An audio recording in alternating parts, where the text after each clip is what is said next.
acetilcolina. Cuando el ligando se une, ¿cuál es el ligando del receptor nicotínico? Acetilcolina. Acetilcolina. La acetilcolina. El receptor, simplemente, ¿qué pasa con el receptor? Porque es un canal de iones. ¿De qué iones? Sodio. En el caso de ese canal es de sodio. Y entonces, como es un canal, ya hemos aprendido en bioquímica 1 cómo funcionan los canales. ¿Qué tipo de transporte son los canales? Facilitado. Pasivos, ¿sí o no? Entonces, simplemente el sodio, como el canal de sodio, se va a mover a favor de su gradiente. ¿Ok? A favor de la gradiente. Y eso va a facilitar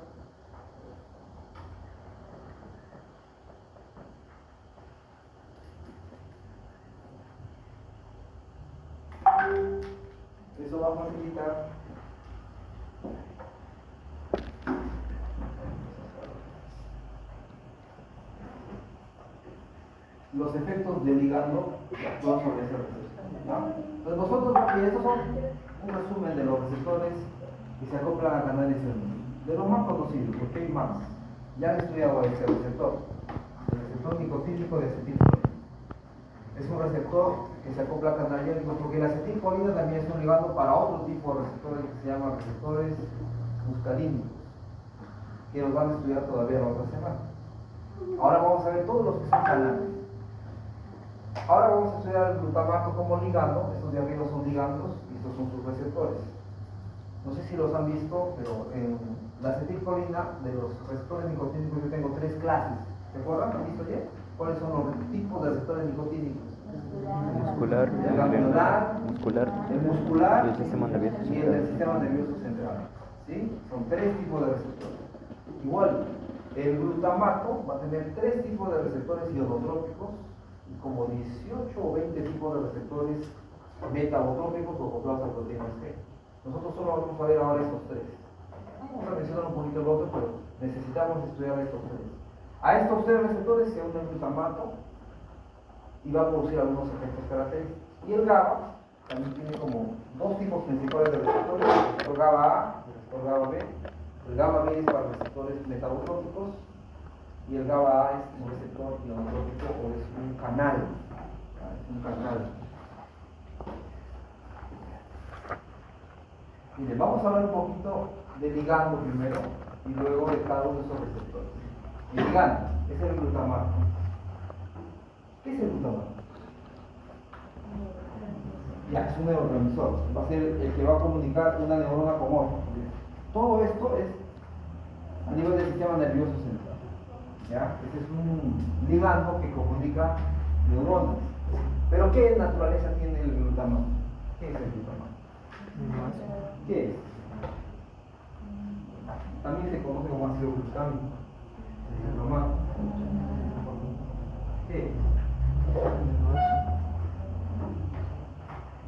¿Qué naturaleza química tiene?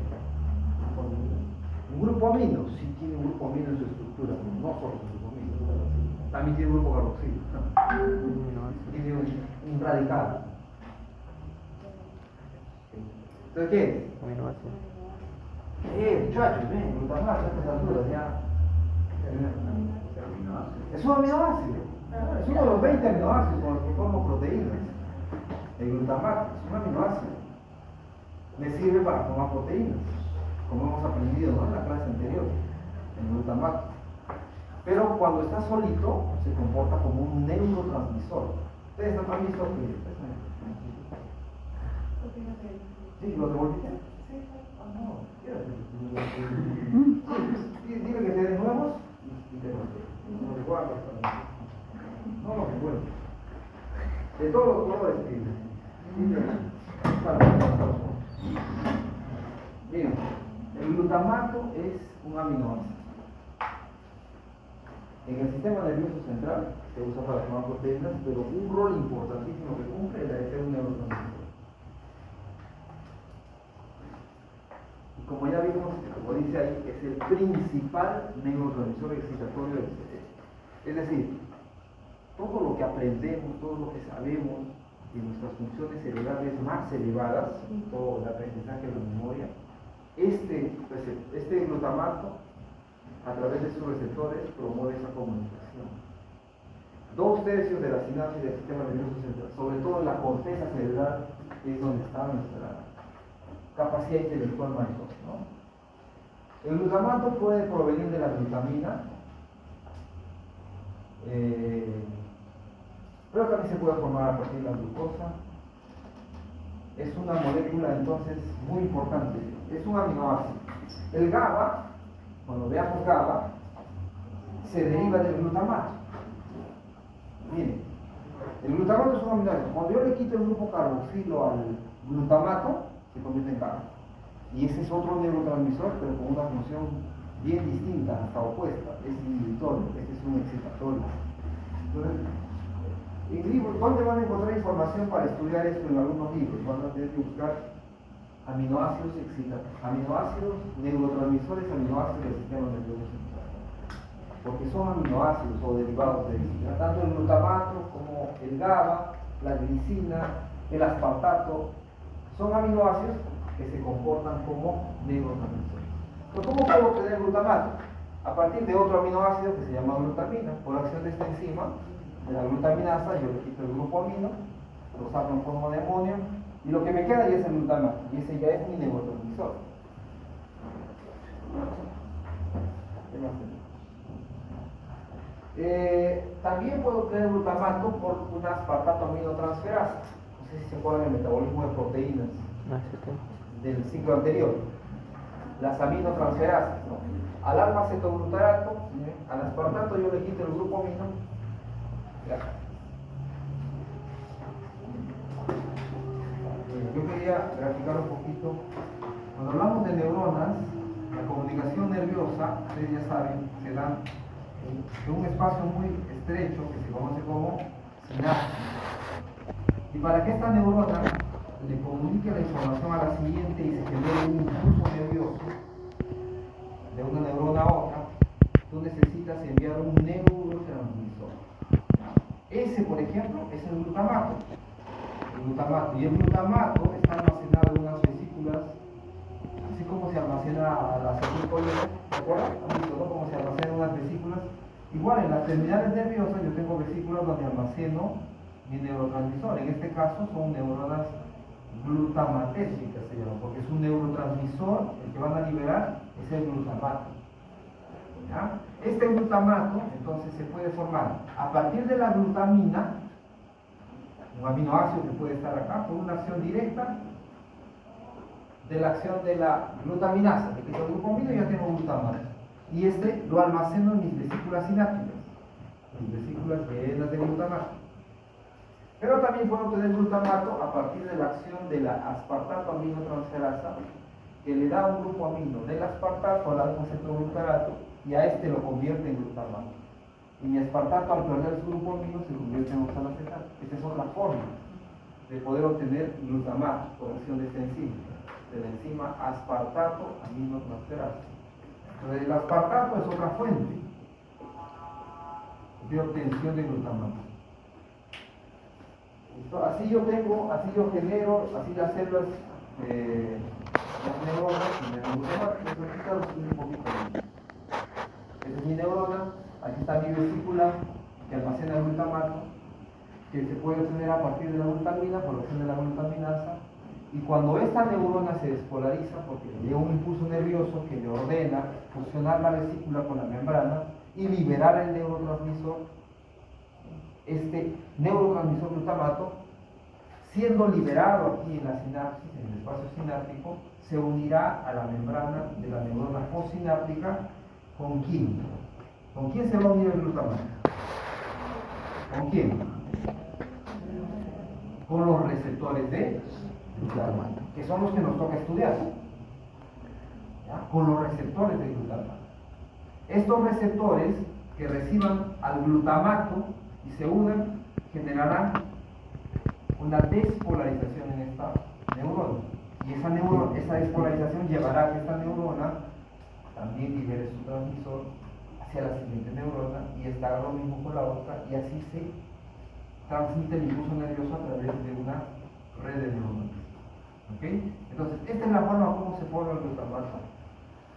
¿Cómo se libera? Se almacena en vesículas, ¿okay? Vesículas de glutamato, eso significa. Y después de que el glutamato tiene su función, cumple su función de activar los receptores en la neurona postsináptica, el glutamato puede ser reciclado, puedo reutilizarlo. Porque cuando necesite otra vez transmitir un impulso nervioso por esa neurona, necesito que el glutamato esté acá, entonces yo lo reuso. Yo tengo transportadores de aminoácidos excitatorios, eso significa que me recaptan al glutamato. No solo el glutamato, cualquier otro aminoácido, aspartato, aminoácido con cosas. Lo recupera, la misma neurona. O las células de la glía, los astrocitos, por ejemplo. Los que no, ellos, ustedes saben, no transmiten impulsos nerviosos. ¿No? Pero sí sirve para darle manutención a las neuronas que sí transmiten los impulsos nerviosos. Aquí yo tengo el mismo transportador, recapto el glutamato, lo convierto en glutamina por la glutamina sintasa y luego lo libero por un transportador de glutamina, regresa a la neurona y regenero el glutamato. O sea, el neurotransmisor o ligando, en este caso, que me va a actuar sobre los receptores, yo lo reuso todo el tiempo. Todo el tiempo lo estoy reusando. De tal manera que está siempre presente. Aquí, para que vean un poquito los transportadores, muy bien, aquí está mi neuronita glutamatérgica con sus vesículas de glutamato. Cuando esta neurona recibe un impulso nervioso y se despolarice, ese ingreso de calcio de la despolarización promueve la fusión de la vesícula con la membrana en la hendidura sináptica, la posterior liberación del glutamato y la unión del glutamato en la neurona postsináptica con sus respectivos receptores. Y aquí vamos aprendiendo ya los nombres, esos nombres sí hay que aprenderlos. Yo tengo 3 tipos de receptores ionotrópicos para el glutamato. Se llaman receptor kainato, está simplificado, el receptor AMPA y el receptor NMDA. Eso sí hay que aprender. Los 3 son ionotrópicos. Y hay un 4º tipo de receptor de glutamato que se le conoce como M-GLU, es un receptor metabotrópico de glutamato. No es un canal. Su mecanismo de acción es diferente al de este. Estos son canales, que son ionotrópicos. ¿Ya? Si el glutamato es el principal, miren, es el principal neurotransmisor excitatorio del sistema nervioso central, ¿qué tipo de canales serán estos? Porque la idea de este glutamato al entrar en contacto con el receptor es promover que esta otra neurona también se despolarice. Pero ¿cómo serán estos receptores? Si me dicen que son canales, porque son ionotrópicos, ¿canales de qué serán? ¿De qué? Iones. De iones, obvio, de iones. ¿Pero qué iones? Sodio y De calcio. sodio, ¿qué más? Calcio. Potasio, ¿puede ser potasio? Claro, si tiene potasio. ¿Qué más? Calcio. Calcio, ¿ok? Exactamente, van a ser canales de cationes, por llamarlos así, ¿ya? Que van a permitir que estas células se despolaricen y por lo tanto transmitan un impulso nervioso. El receptor metabotrópico de glutamato tiene un mecanismo de acción diferente, porque no es canal. Una No proteína. es canal, pero trabaja de forma conjunta con todo. Ahora, estos 3 receptores no están todos en todas las células. Generalmente los que sí están juntos en algunas áreas cerebrales son estos 2. Coexisten en la mayoría de las células. El receptor de kainato ya está en unas áreas más específicas y el metabotrópico también. ¿Ya? Pues más o menos ese va a ser el mecanismo. ¿Okay? Ahí es lo mismo, el glutamato, en las vesículas, que se va a ir al receptor de glutamato. Y cuando hablamos de ese receptor ionotrópico, hablamos de un canal. ¿Ya? Aquí un gráfico un poquito más esquemático. Tengo mis vesículas, aquí cómo se sintetiza el glutamato, miren, puede venir de la glutamina, puede venir de acetoglutarato. Este glutamato liberado se une a sus receptores. Cuando hablamos de los receptores ionotrópicos son 3, kainato, AMPA y NMDA, cada uno tiene sus características particulares. Los 3 provocan despolarización, solo que va a tener ritmos distintos, y es lo que vamos a aprender ahora, que van a llevar a la despolarización de la célula. Y aquí está una célula, un astrócito, que nos ayuda básicamente a recapturar los glutamatos y reutilizarlos como neurotransmisores del sistema nervioso central. ¿Ya? Entonces veamos un poquito. Aquí está el resumen de los receptores de glutamato en general. Miren, para que vean lo complejo, no vamos a hablar nosotros de. Los receptores se clasifican en dos grandes, los ionotrópicos y los metabotrópicos. Los ionotrópicos son estos tres, y estos vamos a estudiar ahora. ¿Ya? Esto es todo. Los metabotrópicos, solo para que tengan una idea, son muchísimos, son como 18. Hay receptores que se agrupan en grupo 1, grupo 2, grupo 3. Entiendo yo que hay alrededor de 18 o 20 receptores metabotrópicos del glutamato. Todo eso no vamos a estudiar, por lo menos por ahora no. Ya, vamos a empezar con los receptores ionotrópicos. Aquí están los nombres, qué significa cada uno. El receptor NMDA viene de las siglas N-metil-D-aspartato, o sea que es esta molécula actúa también como ligando, el aspartato metilado, ¿ya? O el D-aspartato metilado, en el extremo N terminal. Ese es el NMDA. El glutamato es el ligando, pero el aspartato metilado también funciona como ligando en este receptor. El receptor AMPA, el glutamato, también es su principal ligando. Este receptor se llama, ese nombre es súper raro, ¿no? No vamos a aprender suficiente con que aprendamos AMPA. Y el kainato, su nombre, kainato. Veamos uno por uno. Vamos a hablar del receptor NMDA. Miren, estas son las características del receptor. Tres características principales. Provoca potenciales posinápticos excitadores. Potenciales posinápticos, es decir, en la neurona posináptica, excitadores lentos. Esa característica es propia del NMDA. ¿Cómo son esos potenciales? Lentos. Los otros dos, el AMPA y el kainato, van a provocar potenciales excitadores rápidos. Estos van a ser lentos. La otra característica, despolarización de la membrana posináptica, ya lo dijimos, y va a intervenir en la plasticidad sináptica. Este es el principal receptor que tiene que ver con la plasticidad sináptica. ¿Qué es la plasticidad sináptica? A ver, ¿qué entiende por plasticidad sináptica? ¿Qué idea les trae ahora? Es algo plástico.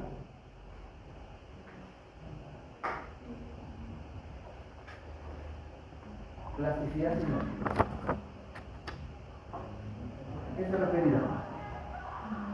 La facilidad de movimiento, como que he visto que de la plasticidad de las neuronas y ellos como que pueden moverse para hacer los canales con las otras. Sí, a eso se refiere. La capacidad que tiene nuestro sistema nervioso central, nuestras neuronas, de generar nuevas conexiones y perderlas. Eso es plástico. Yo puedo formar una conexión y también la puedo perder. Aquellas conexiones que se forman y que no se pierden, eso es lo que entra a nuestra memoria, porque siempre van a estar presentes. Pero aquellas que se forman eventualmente y no se refuerzan, se van a perder. ¿Cierto?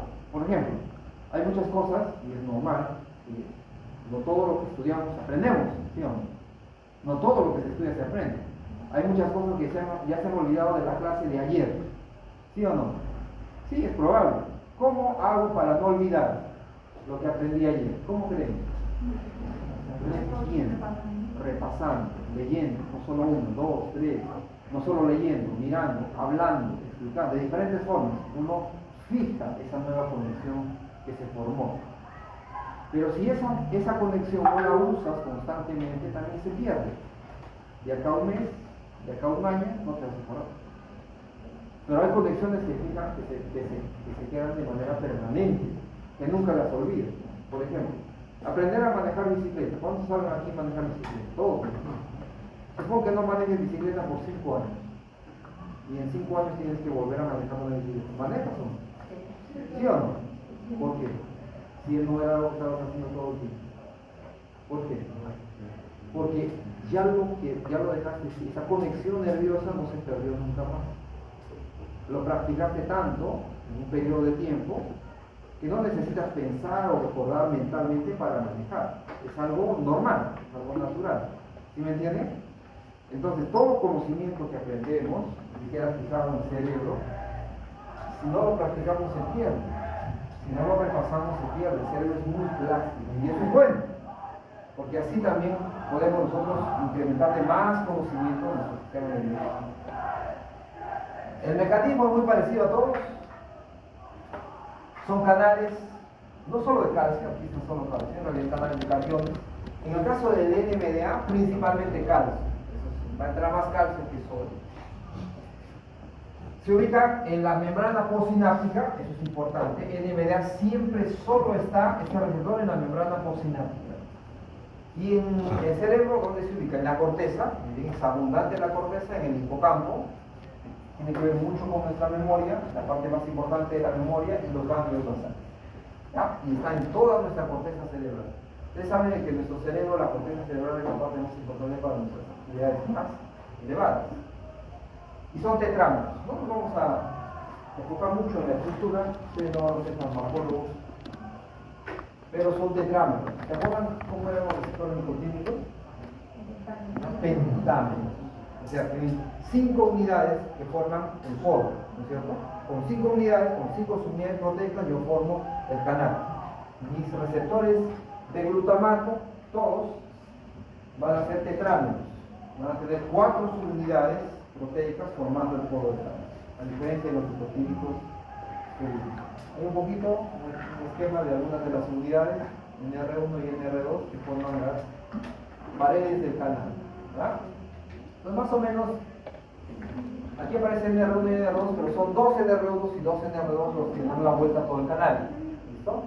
Una característica de este receptor NMDA es que en el medio está bloqueado por magnesio. El ion magnesio bloquea el canal. Este canal, para abrirse, primero tiene que salir el magnesio. Por eso es que la despolarización que provoca es lenta. ¿Ya? La transmisión sináptica excitatoria es lenta, porque yo necesito primero mover el magnesio. Y para mover el magnesio, para que el magnesio salga, el voltaje de la membrana tiene que cambiar. Tiene que haber un cambio de voltaje previo. No solo es entonces la unión del glutamato y de la glicina. Esta es otra característica de este receptor. El receptor NMDA tiene al glutamato como ligando principal, pero requiere de otro aminoácido llamado glicina para que realmente se abra el poro del canal. Entonces el glutamato, el receptor NMDA requiere de la glicina, otro aminoácido. Solo cuando está glicina y glutamato y hay un cambio de voltaje, el magnesio se retira de la célula, se activa el receptor y el poro del canal queda abierto y entonces el calcio ingresa, o el cation. ¿Ya? Entra calcio, puede entrar un poco de sodio, pero principalmente calcio, y esa carga positiva que ingresa despolariza la membrana. ¿Ok? Ahora, ¿qué pasa si yo uso un fármaco, por ejemplo, ¿no? Que es la ketamina, o cetamina, la unión de la cetamina con la glicina no permite, con la reacción de la glicina no permite que el magnesio se retire del poro del canal, y aunque esté presente el glutamato, el calcio no puede ingresar. Por lo tanto, no hay una despolarización de la neurona postsináptica. Entonces yo les pregunto, ¿cómo actúa este fármaco? ¿Qué es? ¿Agonista? ¿Antagonista? ¿Agonista parcial? ¿Qué es? Antagonista. Porque no permite la activación del receptor. No bloquea la unión de los ligandos como el receptor, pero sí no permite la separación del magnesio. Por lo tanto, igual, el receptor no funciona. No se abre el poro del canal, aunque estén presentes los ligandos, y no va a haber despolarización de la neurona postsináptica. Por lo tanto, no va a haber transmisión del impulso nervioso. Ese es un fármaco que se utiliza en algunos desórdenes como las enfermedades epilépticas, por ejemplo, donde no se controla la transmisión nerviosa. ¿Ya? ¿Hasta aquí? ¿Se comprende? Creo que es sencillo, ¿no es cierto? No es muy complicado, obviamente tiene muchísimos más detalles estructurales, pero características importantes. El magnesio está bloqueando el canal. Para poder abrir el canal necesito 2 ligandos, el glutamato, que es el más importante, pero necesito la glicina, que es otro aminoácido que cuando actúa solito, actúa como un aminoácido inhibitorio, pero junto con el glutamato actúa como excitatorio. Para poder abrir el poro del canal se debe retirar el magnesio, y para que el magnesio se retire, además de la presencia de los ligandos, se requiere un cambio de voltaje. Eso no está escrito, pero se requiere un cambio de voltaje. Por lo tanto, para que este receptor funcione o se abra, alguien tuvo que previamente cambiar un poco el voltaje. Solo así se va a recibir el magnesio, si no, no se recibe. Vamos con el otro receptor AMPA. El receptor AMPA, miren, tiene características muy parecidas. También provoca potenciales postsinápticos excitadores, pero rápidos. Es mucho más rápida la transmisión. Despolarización de la membrana postsináptica. Interviene en la potenciación a largo plazo, vamos a hablar de esto más adelante. También en la plasticidad sináptica, que ya lo comentamos. El mecanismo es muy parecido, está acoplado a canales de sodio y calcio. ¿Se dan cuenta? De sodio y calcio. Se ubica también en la membrana postsináptica, igual que los receptores NMDA, y se ubican en la corteza, en el hipocampo y en los ganglios. En realidad, las neuronas que tienen receptores NMDA siempre tienen AMPA, por eso se dice que están siempre colocalizados ambos receptores. Y su estructura también son tetrámeros, pero las unidades tienen nombres diferentes. LUR1 a la LUR4. ¿Ya? Entonces, miren, aquí está para que tengamos una idea, aunque ya es parecido a lo que vimos anteriormente. Aquí están las vesículas de glutamato en mi neurona presináptica, la hendidura, la neurona postsináptica. Cuando esta se despolariza, se fusionan las membranas, se libera el transmisor, el glutamato se une a mis receptores. Como les dije, estos dos están siempre colocalizados. Solo que el mecanismo de apertura del NMDA es mucho más lento que el AMPA. En realidad este se abre rápido, deja ingresar sodio, puede ingresar calcio, por el mismo canal puede salir potasio, todos a favor de su gradiente porque es un canal. Ese cambio de voltaje que va a generar la apertura del canal de AMPA facilita la retirada del magnesio, y cuando hay esa retirada recién el canal NMDA funciona. Por eso que este se conoce como lento, el otro es rápido. ¿Ya? Bueno, aquí hay unos detalles del metabotrófico, que ya no es un canal, bien, es un receptor acoplado a proteína G que tiene un mecanismo de acción diferente, pero que va a llevar al mismo efecto, a la despolarización de la membrana, de la neurona postsináptica. Aquí están las unidades de AMPA, se le conoce como R1, R2, R3 y R4. Cada subunidad atraviesa 4 veces la membrana. Ahí vienen, son las regiones transmembrana M1, M2, M3 y M4. Hay 4 de estas, y entre las 4 forman el polo del canal. ¿Ya? Es como que yo tuviera una subunidad de R1, me falta una, y entre las 4 formo el polo del canal. Cada una de esas se llama R1, o R2, R3 y R4. Todos son tetrámeros. En el caso del cainato, como vamos a ver también, existen muchas isoformas de estas unidades. Esta es una comparación ahora de la incidencia de aminoácidos de las unidades. Esto es importante. Cuando el receptor AMPA se fosforila, la fosforilación del receptor AMPA durante el LTP, ¿ya? La potenciación a largo alcance o a largo plazo, me permite fosforilar al receptor AMPA. Esa fosforilación del receptor hace que el canal esté abierto más tiempo. Por lo tanto, la despolarización de la membrana se mantenga por más tiempo. ¿Ya? Cuando no está fosforilado el receptor AMPA, rápidamente se cierra. Después de que el glutamato cumple su acción, en cuestión de milisegundos se abre y se cierra. Pero si yo fosforilara el canal AMPA, cuando el glutamato está ahí teniéndolo abierto al canal, este canal permanecería abierto y la probabilidad de la conductancia es mayor. Por lo tanto, más tiempo va a permitir que mi neurona postsináptica esté despolarizada. A eso se le conoce potenciación a largo plazo o a largo término. Y eso es importante para los procesos de aprendizaje, muy importante. ¿No? Además de fosforilar a los receptores AMPA, en ese proceso de potenciación, cuando hay mucho uso, cuando yo estimulo mucho esa conexión nerviosa, la neurona va a generar más receptores AMPA que va a enviar a la membrana, y eso va a hacer que aún más tiempo la membrana de la neurona postsináptica esté despolarizada. ¿No? Ahorita vamos a ver un poquito más detalle en la aplicación de esto. Receptores cainato. Igual, Provoca potenciales posinápticos rápidos. ¿A quién se parece entonces? ¿A la lámpara o a la NMDA? A la lámpara. ¿Ok? Promueve la despolarización de la membrana posináptica. En eso los tres son iguales. Modula la liberación de glutamato en las neuronas posinápticas. Esto es algo diferente que no tienen los otros dos. Es propio de este receptor. Es decir, va a modular, va a regular la liberación del glutamato. Eso significa que si yo voy a regular la liberación del glutamato, el receptor de este ligando también debe estar en la neurona. ¿Qué neurona? Presináptica. Por eso es que cuando vemos la ubicación de la sinapsis no solo está en la postsináptica, sino también está ¿dónde?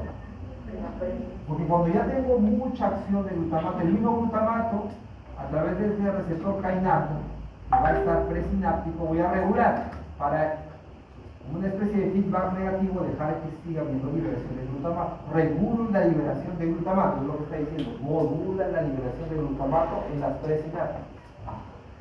Y de esa forma va a mantener el equilibrio de la excitabilidad neuronal. Es una forma de regular, porque no todo el tiempo puede estar excitado, necesita en algún momento descansar. Tiene que ver mucho con la plasticidad sináptica.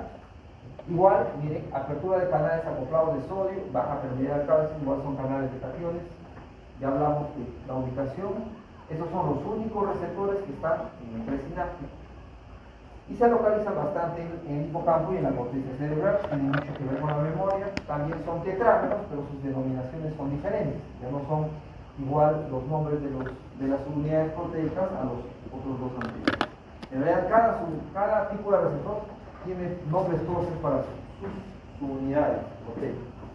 ¿Ya? Esto es el receptor kainato. Si uno los ve a los tres, tienen la misma acción, provocando despolarización de la neurona posináptica, solo que en ritmos diferentes. En el caso del kainato, regula la liberación del neurotransmisor, algo que no hacen los otros dos. Muy bien, plasticidad sináptica. Y esto es importante porque todos nosotros estamos en el área académica.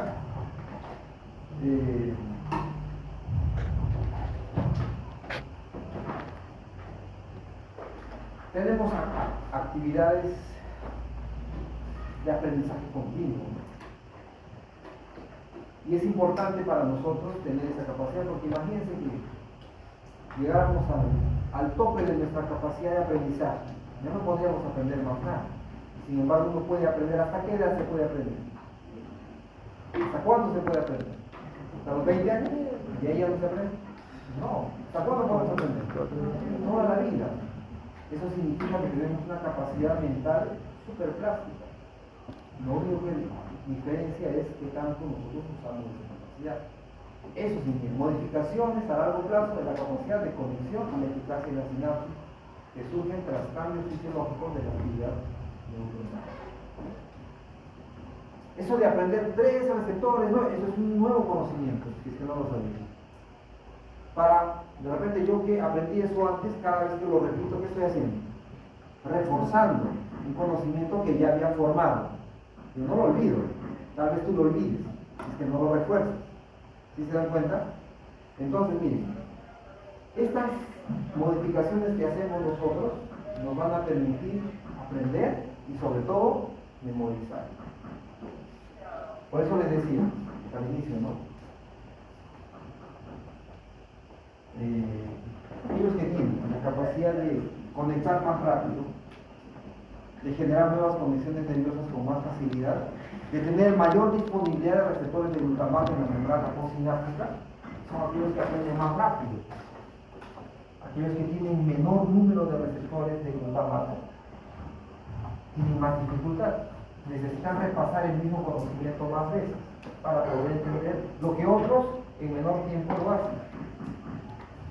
Y eso es para todo, no es solo para estudiar medicina, eso es para todo tipo de aprendizaje que sea académico o aprendizaje físico, todo tipo de aprendizaje. Muy buena pregunta. ¿A qué se debe? Yo tengo pocos receptores de glutamato, me demoro más en hacer. ¿A qué se debe? ¿A qué creen que se debe? Sí, lógico. Porque son proteínas. Los receptores son proteínas. ¿Sí o no?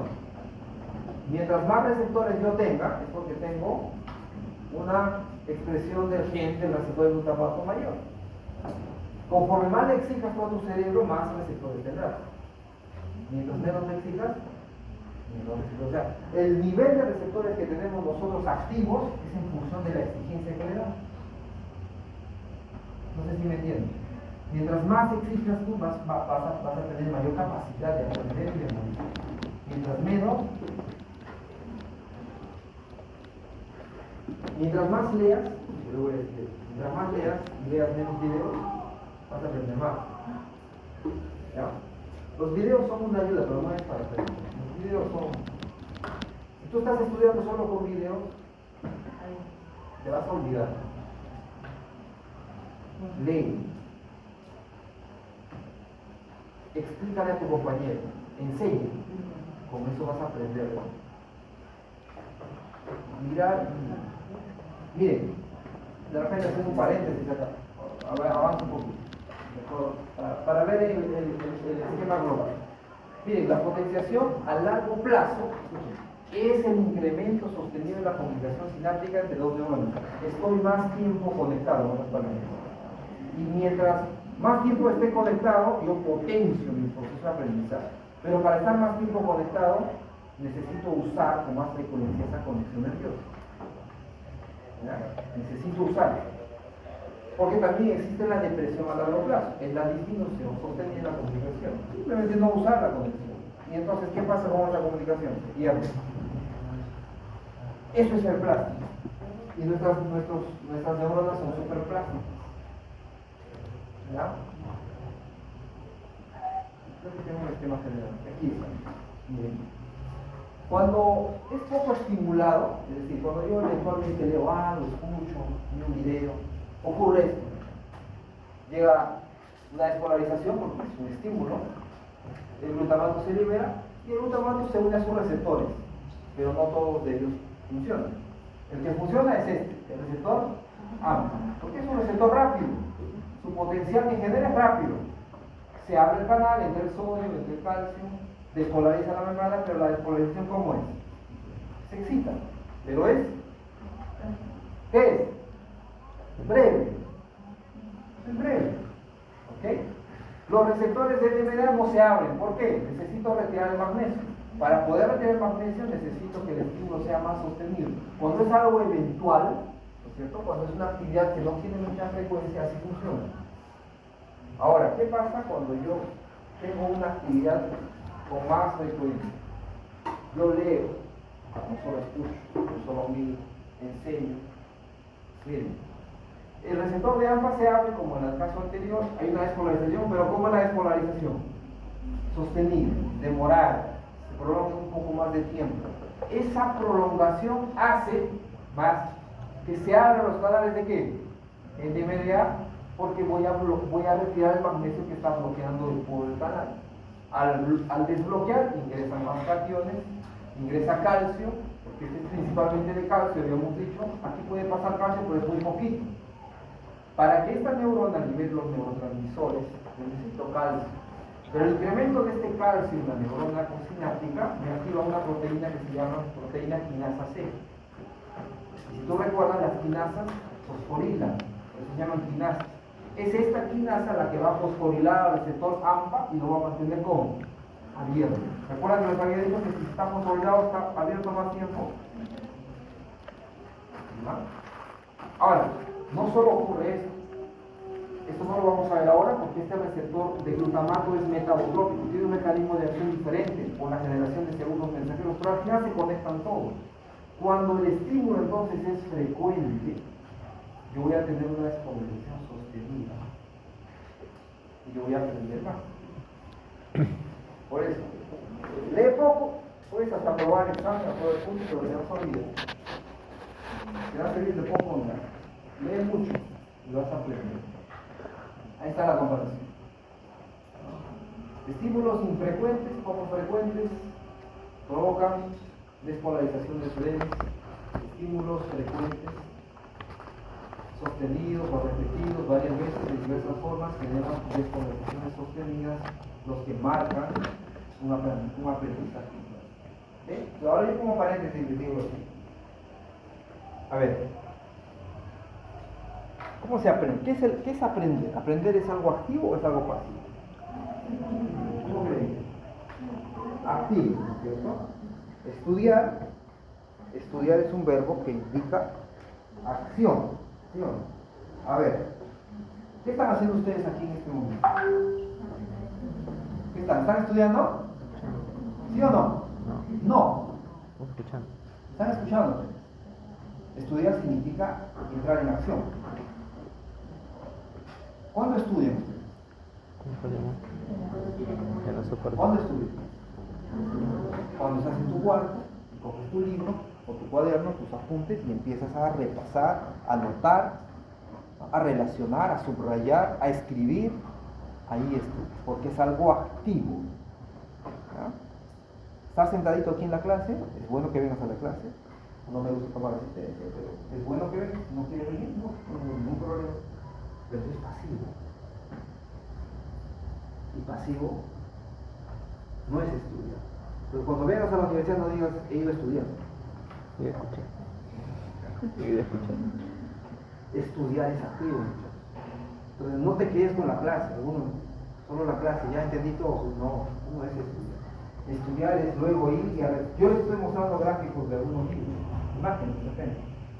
Ahora tienes que leer y comparar. No es bueno leer un solo libro. Si quieres aprender algo realmente, aprender, como hemos visto, tienes que estimular constantemente, con mayor frecuencia, una vez, 2 veces, 3 veces. Así se aprende. Estudiar, no se olviden, es algo activo. Estudiar es algo sumamente activo. Bueno, a ver, vamos a hacer un descansito. Y vamos a agregarlo. Y luego tengo una actividad.